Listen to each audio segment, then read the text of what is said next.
Nagpapatuloy ang Sa Totoo Lang sa True FM sa 105.9.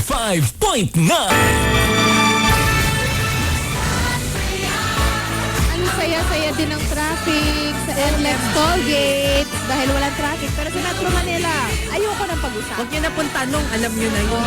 Sa dami ng commercials kanina, naplano na namin ang Christmas party namin. Correct. Approve na, may venue na kami. May venue na kami sa SDL Christmas Yes. party.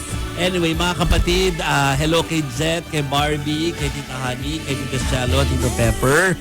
Can't wait na makarating na kayo ng bansa, no? At saka siyempre kay the Claraval family. Go, Chiki! Yes, Kiko Enemy Villarosa, Ignacio Lagos, Alex Fuentes, Carlo Constantino, RJ Abrea, and Karen Bacariza. Sila Deng, siyempre. Deng, Lolita. Lolita Mendez. Yan. Yeah, Edwin Adapo, Jojit Denise Arcega. Roses, Armando Villegas, kay Jane Rojas, kay JV Let's Go, Yang Wen Lee. Leandro Enanyo, tapos si Melky Martesano, ako si Jericho, hello sa'yo. Helen Hapson, pabati daw kay Heria Tampo at Tarsita family ng Negros Occidental. Hello din kay Kim Fahura at kay Michael Ang, Mon Soliven, Alan Mindanya, and Jojo Tuason Cruz. 6:13 Alex pala. Fuentes. Herbert Gaor, Eddie Latada, and Reinhard Von Lohengram. 14 days na lang daw po before Christmas. Grabe! Oo. Ayan, ang ginagawa ni Chiki, yan ang sayo namin.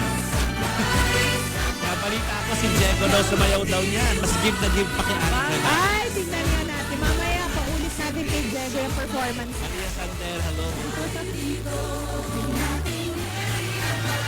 Yay! Kita-kita pa rin tayo sa Pasko. Yan, see you tomorrow. Dito kami present. See you tomorrow, mga kapatid. Bye! Susunod na ang Frontline Pilipinas sa True FM sa 105.9. Manunutong na perang papel na pang-aginaldo sa mga inaanak, ibinibenta online.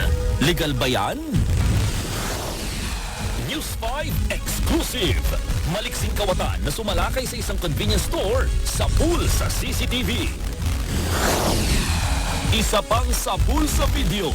5 motor na tangay ng mga kawatan sa isang tindahan sa loob lang ng 30 segundo. Redemption o extension naman sa UAAP Finals. UP Fighting Maroons, mababasag na kaya ang sumpa ng Game 2 o makakabawi pa ang Lasal? Ito na nga ang latest chismis. Pakikipagmomol ni Joshua Garcia kay Elise Hoson, okay lang daw sa non-showbiz girlfriend ng aktor? Ladies and gentlemen, the winner of The Voice is Sofronio Vasquez! Balikan natin ang journey ng kauna-unahang Pinoy at Asian na nagwagi sa The Voice USA.